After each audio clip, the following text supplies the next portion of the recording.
Damos la bienvenida a los amigos y hermanos. Sean bienvenidos, amigos. Nuestros hermanos de Cristo Rey, sean bienvenidos. El Señor les bendiga a cada uno de ustedes.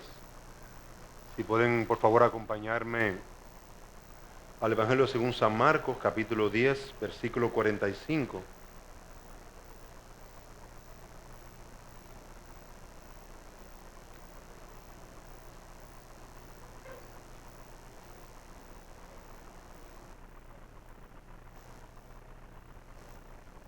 Evangelio según Marcos, capítulo 10, versículo 45.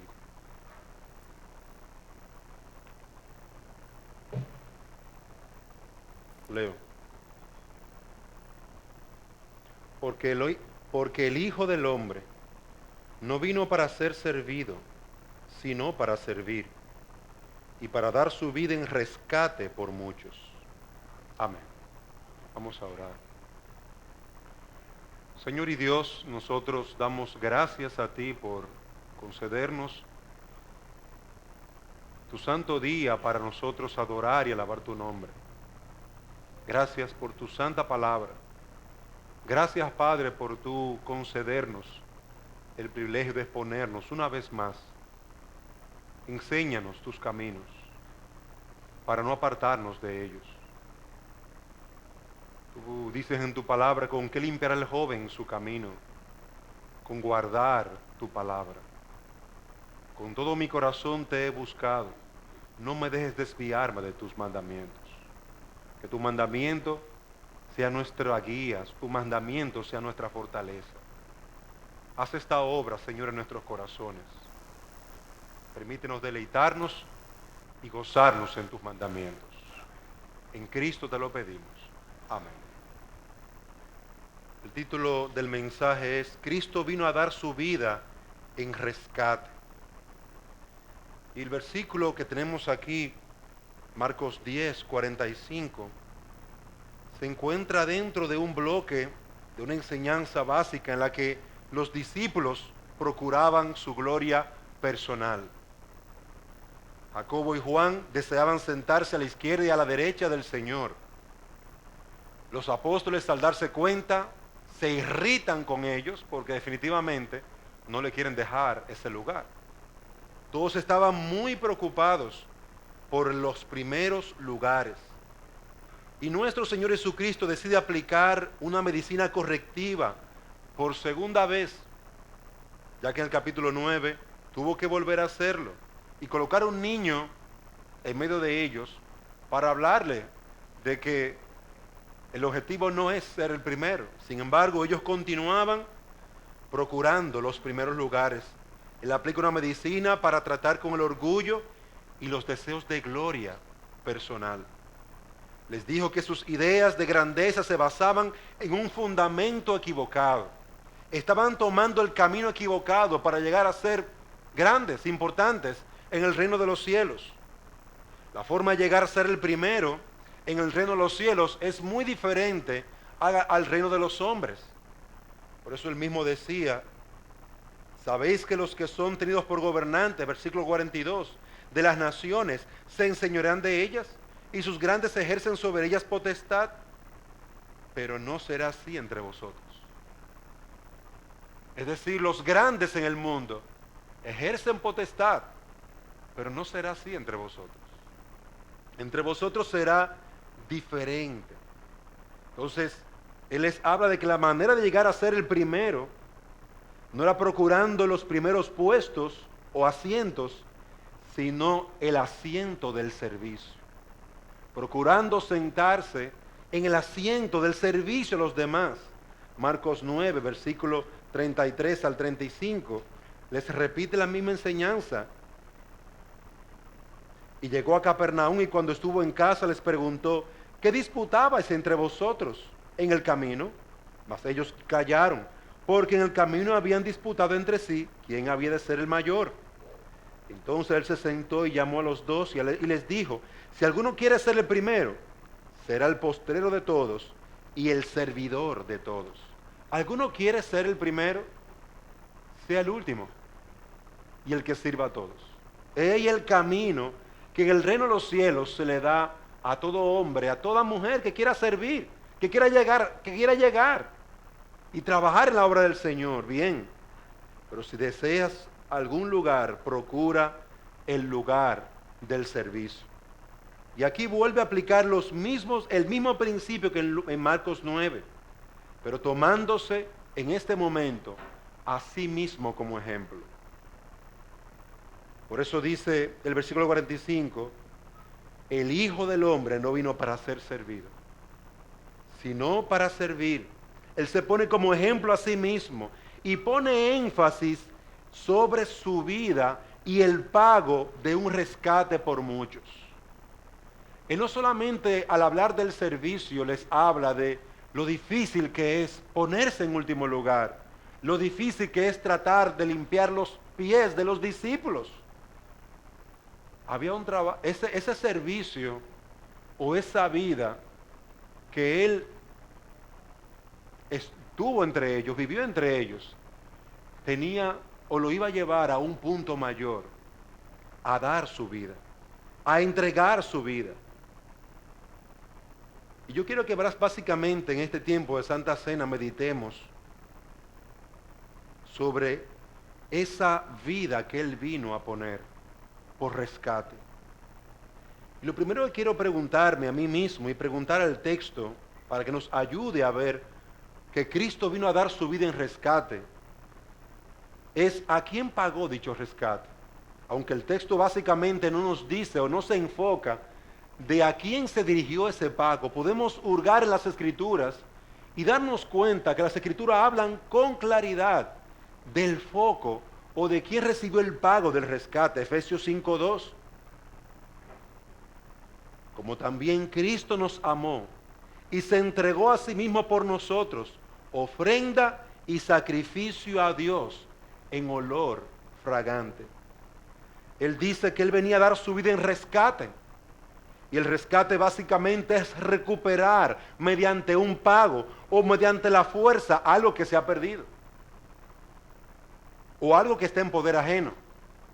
Él vino a dar su vida en rescate. Él vino a recuperar con un pago.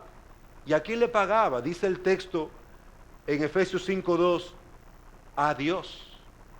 Dice Hebreos 9:14, cuánto más la sangre de Cristo, el cual mediante el Espíritu Eterno se ofreció a sí mismo sin mancha a Dios. Su sacrificio, su ofrecimiento, su ofrenda del cordero que Él llevaba para la muerte, para la salvación, muerte del cordero y salvación por los que Él intercedía, eran a Dios. Observen en todo el Antiguo Testamento, cada cordero que se sacrificaba, no se sacrificaba a Moloc, ni se sacrificaba al diablo, ni se sacrificaba a un ídolo. La ofrenda se sacrificaba a Dios. Porque el pecado de la persona, del ofrendante, era contra Dios. Cuando Cristo ofreció el pago por nuestro rescate, Él nos estaba salvando de Dios mismo. Dice las Escrituras, la causa del rescate de Cristo es que todo el mundo se encuentra bajo el juicio de Dios. Romanos 3:19. Romanos 6:23. Porque la paga del pecado es muerte. Romanos 2:2. Mas sabemos que el juicio de Dios contra los que practican tales cosas es según verdad. El conflicto de toda la humanidad es con Dios. El juicio viene de Dios. La ira es de Dios, es Dios aquel que recibe el pago por nuestro rescate.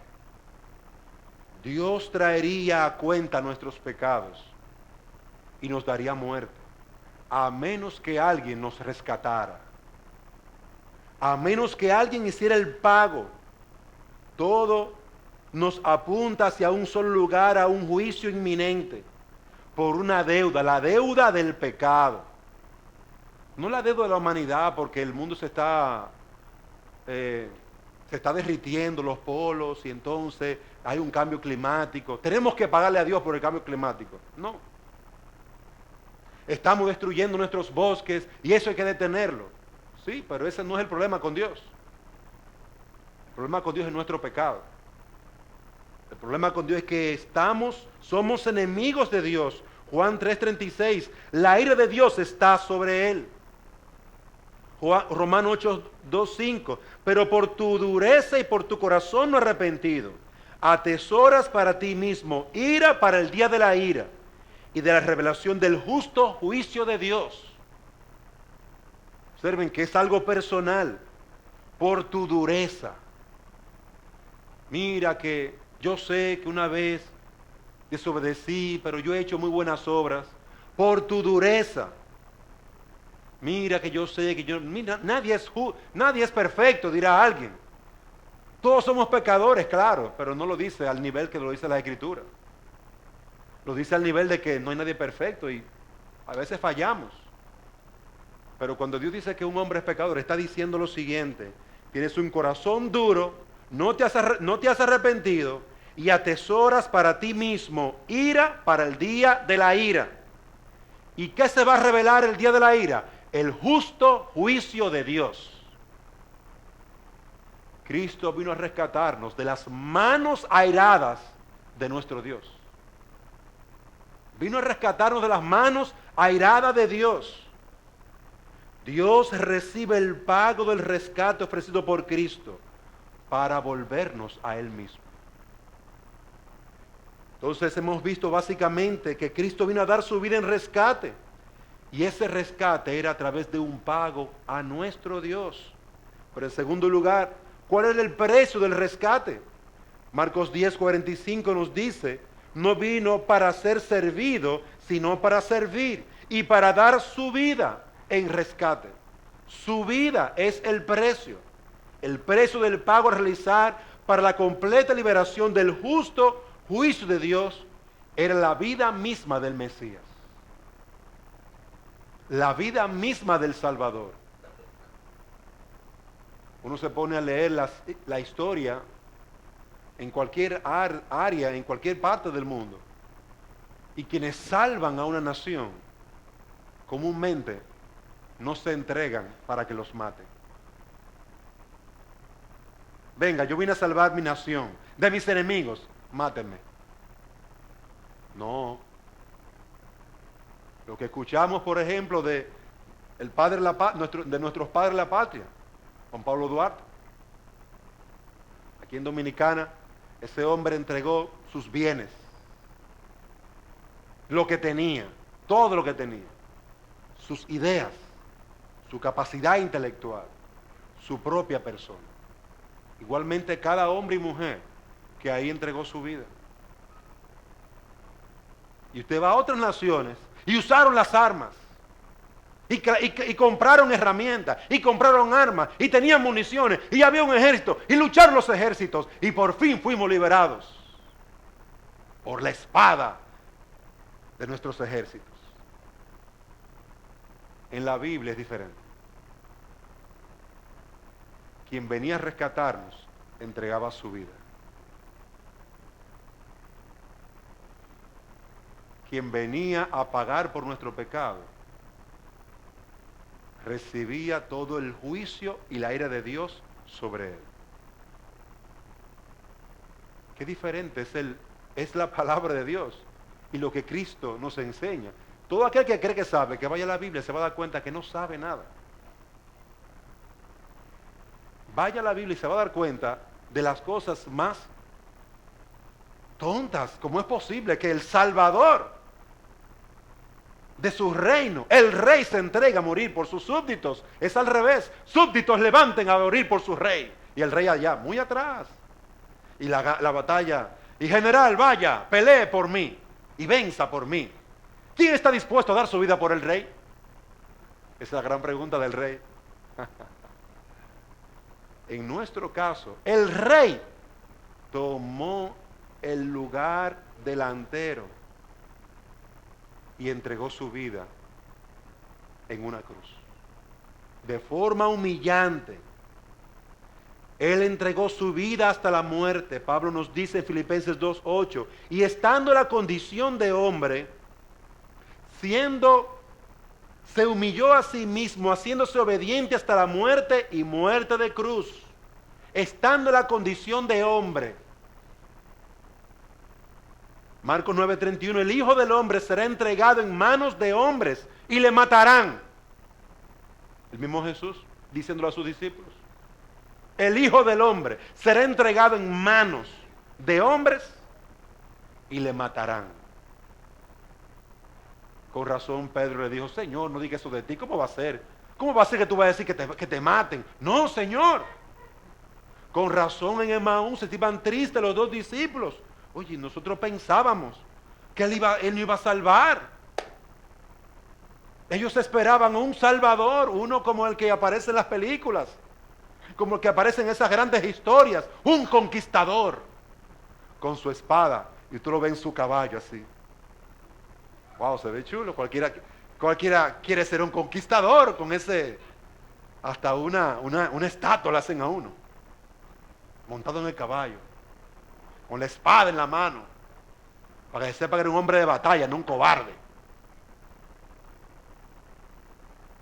Con razón muchos hombres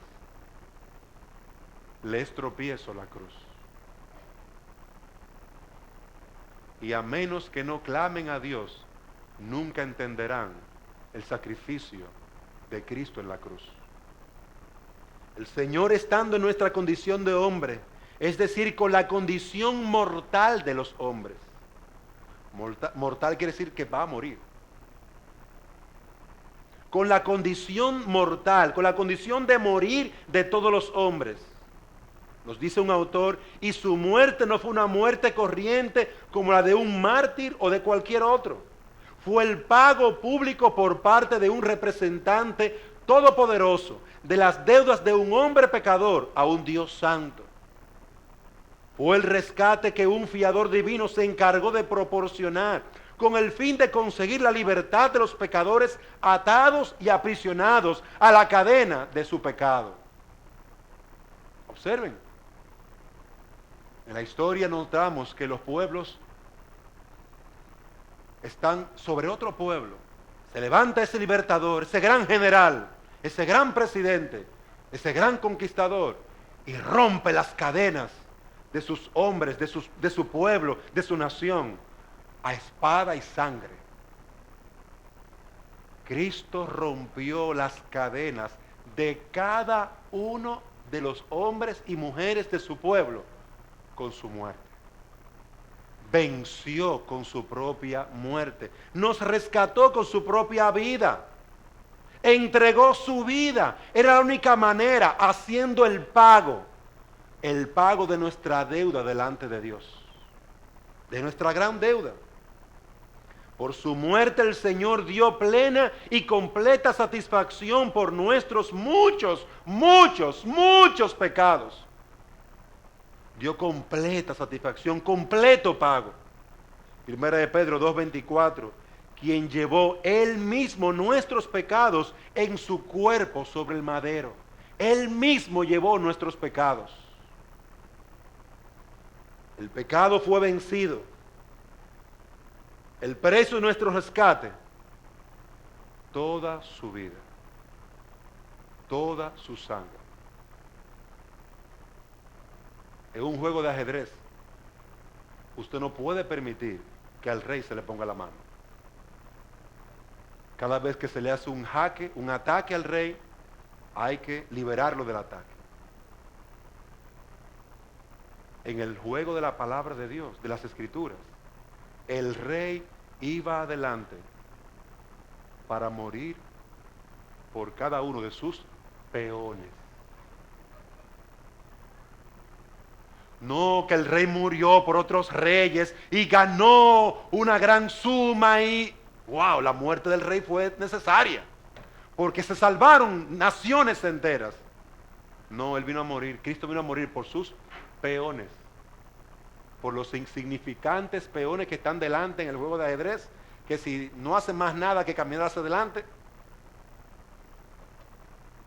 no logran su objetivo.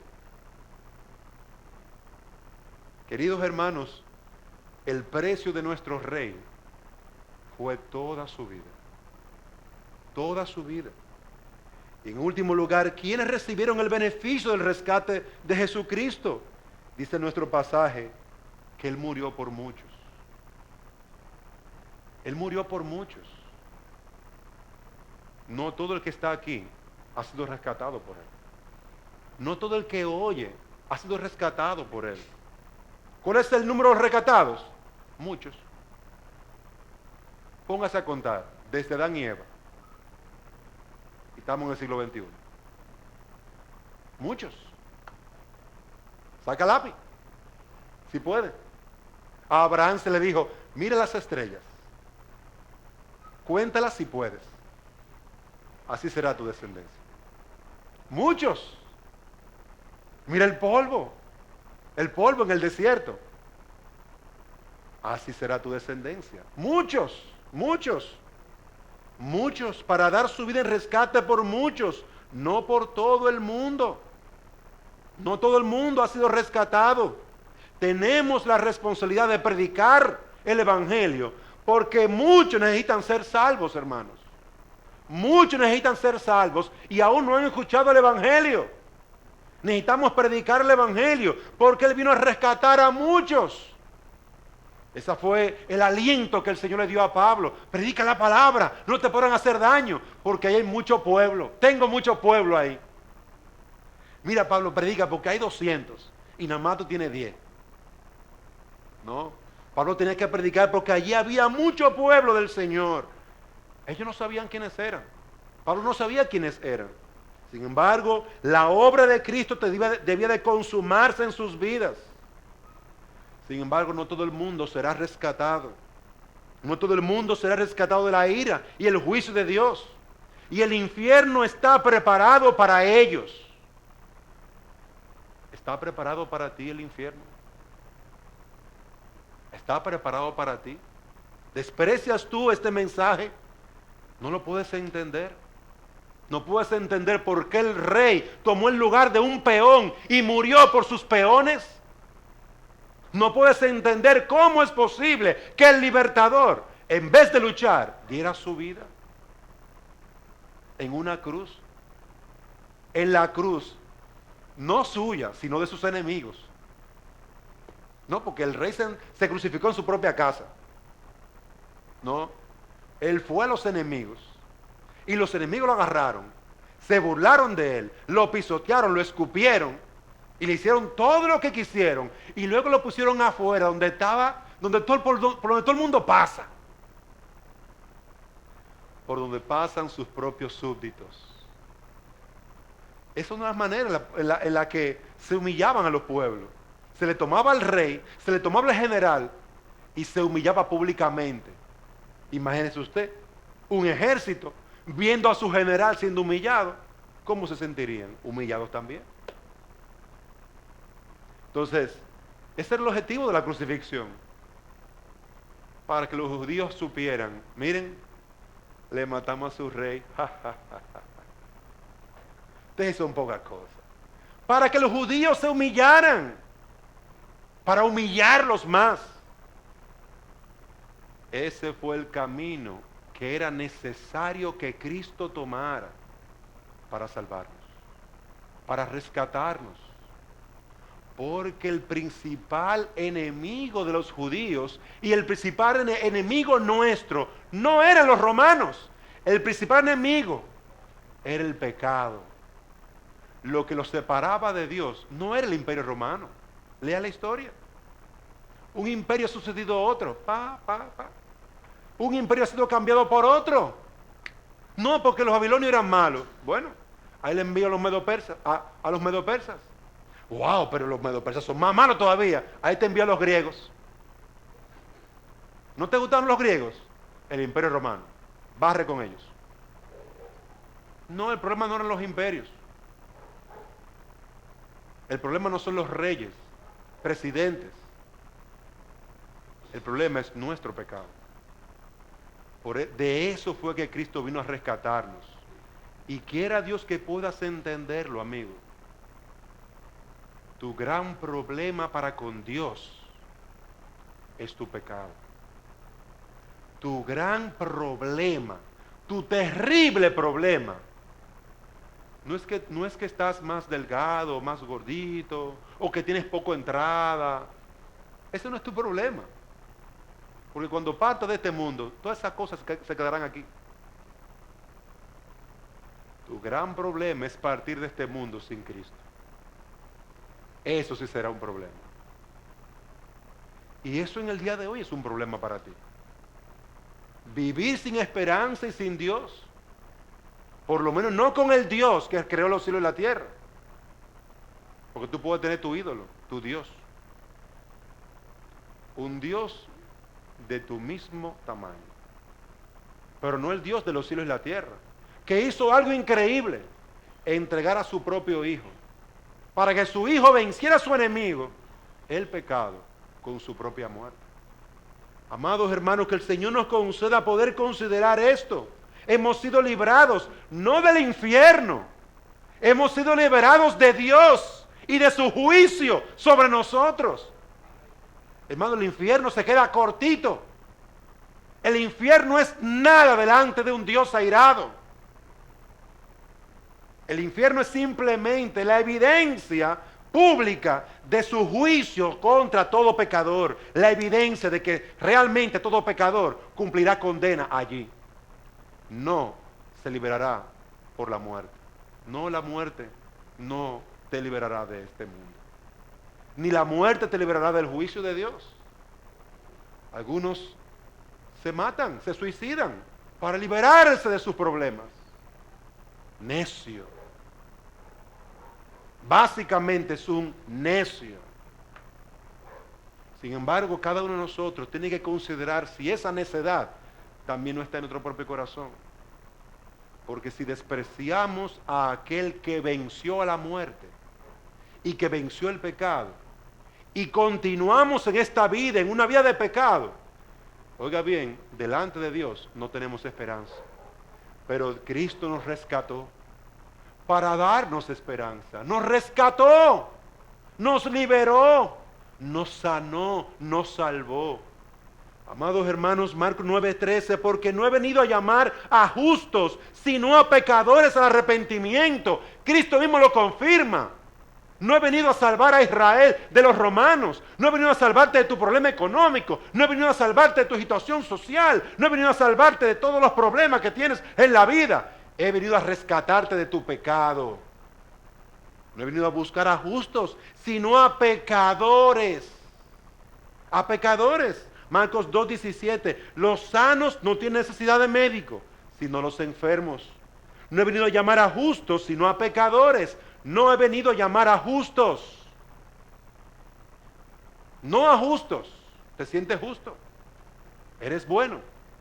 Entonces este es nuestro lugar.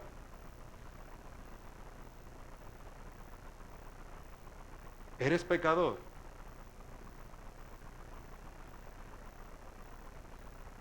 Cuando Dios habla así, te sientes a ti mismo condenado, atribulado, porque tu conciencia te dice,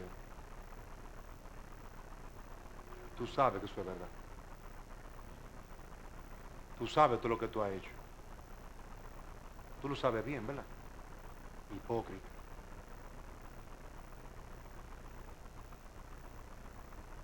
Tú lo sabes. Y la conciencia nos recuerda lo que ya sabemos. Pero ignoramos. Porque queremos pasar desapercibidos. No queremos que nos confronten. No queremos que nos señalen con el dedo. No queremos que nos señalen con el dedo. Pero es precisamente ese señalamiento que nos va a guiar al arrepentimiento. Es precisamente ese reconocimiento de mi pecado lo que me va a guiar a la salvación, a entender quién soy. La gente está preguntándose quién es. Dios nos dice a viva voz quiénes somos. Sois pecadores. Sois pecadores que van corriendo al juicio eterno. Sois pecadores. Pero oigan bien, pecadores. Pecadores cargados, atribulados por su pecado. Para ti hay esperanza. Para ti hay esperanza porque Cristo vino a buscar y a salvar lo que se extravió, lo que se perdió. Él es el médico de los enfermos. ¿Estás enfermo? Había una mujer que tenía 12 años botando sangre. 12 años. Había visitado a todos los médicos y nadie le había resuelto el problema. Cuando encontró a Jesús, cuando oyó hablar de Jesús, encontró su esperanza. Ella no necesitó hacer una gran algarabía. ¡Oh, yo soy una gran pecadora! ¡Oh, yo soy terrible! ¡Ayúdame! Ese show que le gusta a mucha gente. Lo único que él necesitó fue tocar su mano. Otra pecadora. Cristo está sentado con unos fariseos en la casa de los fariseos. Y esta pecadora simplemente entró, se arrodilló y se echó a llorar a sus pies. Y como ensució con sus lágrimas los pies del Señor, utilizó sus cabellos para secarlos.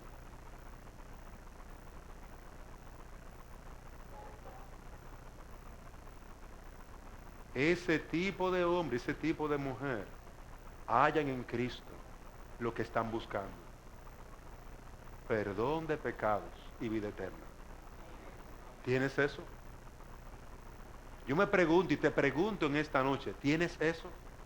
Tú puedes tener casa, carro, mujer, hijo, todo lo que tú quieras, pero si no tienes eso, créeme que no tienes nada. Si no tienes el perdón de tus pecados, no tienes nada. Si no tienes dolor por tu pecado, no tienes nada. Si no tienes a Cristo como tu Salvador, estás hueco y vacío. Sin Dios y sin esperanza, no tienes nada. Cristo vino a rescatarnos. Hoy venimos a recordar en la cena del Señor que Cristo vino a dar su vida en rescate. Amados hermanos, consolaos. Consolaos, como dice el Señor en Isaías: pueblo mío, consolaos, porque sois el objeto del sufrimiento del Salvador. Ustedes son el objeto, el objetivo de su muerte en la cruz, la causa, su reconciliación con Dios, su consolación con Dios. Hay consolación en la sangre de Cristo. Hay consolación y perdón de todos tus pecados. Hay consolación y paz para ti. Cree y confía que su sangre es suficiente para limpiarte de toda maldad. Cree y confía. Para el que cree, todo es posible. Cree y confía. El Señor nos concede en este día poder considerar que sus sufrimientos, su muerte, su vida entregada, fue por nuestro rescate. Fue por nuestro rescate, para nuestra consolación. Amigo, hoy puedes ser consolado. Hoy puedes ser consolado si recibes a Cristo como Señor y Salvador. ¿Por qué quieres llevar la carga de tantos años de pecado? Hoy puedes ser consolado. Hoy es el día en que Dios quiere llevarte a su seno, a su pecho, y darte paz. Y darte paz. Un hombre se arrepintió de su pecado y volvió a su padre. Y le dijo: Padre, he pecado contra el cielo y contra ti. El padre le perdonó, le vistió, le bañó e hizo una gran fiesta, porque su hijo, que estaba muerto, había revivido, estaba perdido y había sido hallado. Que se diga eso de ti en el día de hoy. Estabas perdido y hoy fuiste hallado hallado por Cristo, había sido muerto y hoy has resucitado, porque Cristo te perdonó y te limpió de tu pecado. Hoy es el día para ti. Vamos a orar, que el Señor nos conceda en esta noche poder tomar el pan y el vino, alabando a nuestro Dios, porque nos rescató. Él murió por mí y me rescató. Señor y Dios y Padre nuestro, ayúdanos y bendícenos. Danos el gozo de poder decir que ciertamente somos pecadores, ahora lavados por la sangre de Cristo, limpiados y rescatados de ese juicio, para encontrarnos con un Dios y Padre bondadoso y compasivo, que se complace en hacer misericordia. Padre, ayúdanos a poder considerar esto y que nuestras luchas sean